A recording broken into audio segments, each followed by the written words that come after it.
สยามทุกทิศทั่วไทยทุกเพลงคือคุณ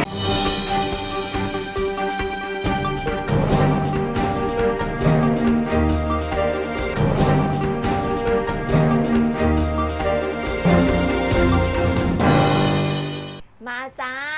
ช่วงนี้นะคะข่าวไทยๆค่ะวันนี้เรามีสาระประโยชน์มาฝากกันวันนี้ต้องมีสาระบ้าง สาระทั้งรายการเลยวันนี้เน้น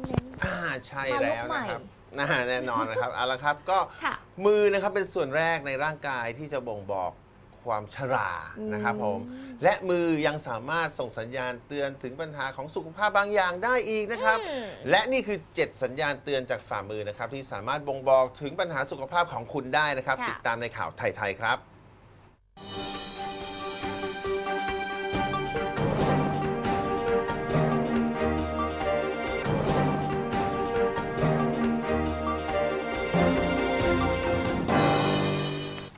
หยิบมือขึ้นมาดูกันนะจ๊ะ ครับผมเป็นไงบ้าง ฝ่ามือเป็นสีแดง อืม ถ้าคุณมีฝ่ามือเป็นสีแดงเนี่ยทางแพทย์เขาอธิบายว่าฝ่ามือแดงอาจเป็นสัญญาณของโรคตับ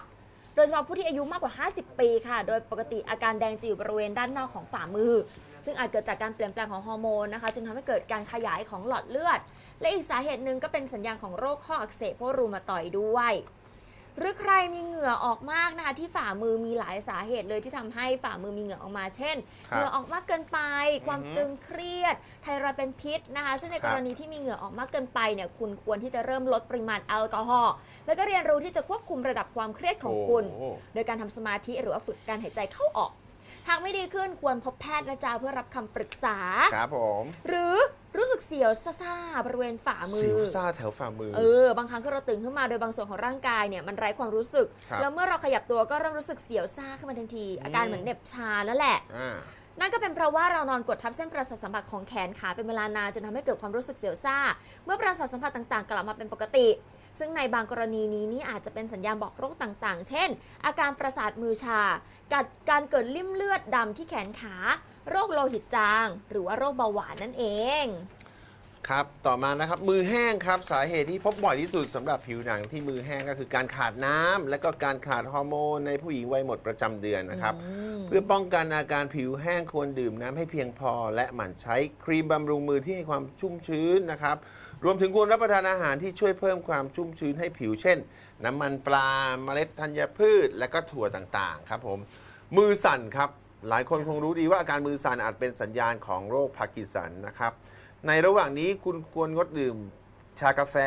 และเครื่องดื่มแอลกอฮอล์เพราะนี่อาจเป็นสาเหตุสำคัญที่ทำให้เกิดอาการมือสั่นและยังมีเหตุผลอื่นๆ เช่นความวิตกกังวลมากเกินไป ความเครียดสะสมครับ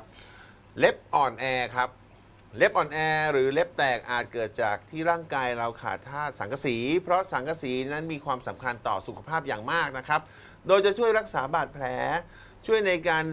เซลล์แบ่งตัวของผิวหนังและเส้นผมนะครับอีกทั้งยังช่วยเสริมสร้างระบบภูมิคุ้มกันให้ร่างกายแข็งแรง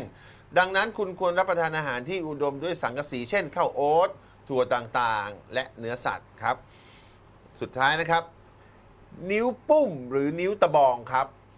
หากนิ้วของคุณเริ่มมีอาการขยายตัวออกเหมือนไม้พลองหรือไม้กระบองซึ่งอาจเป็นอาการของโรครุนแรงต่างๆ เช่นมะเร็งปอดโรคหัวใจ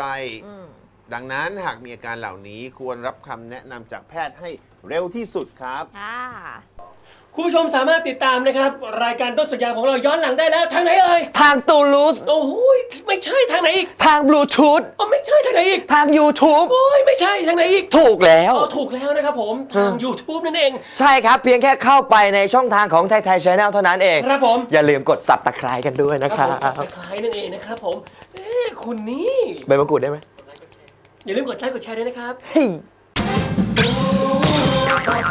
ด้นสยามทุกทิศทั่วไทยทุกเพลงคือคุณ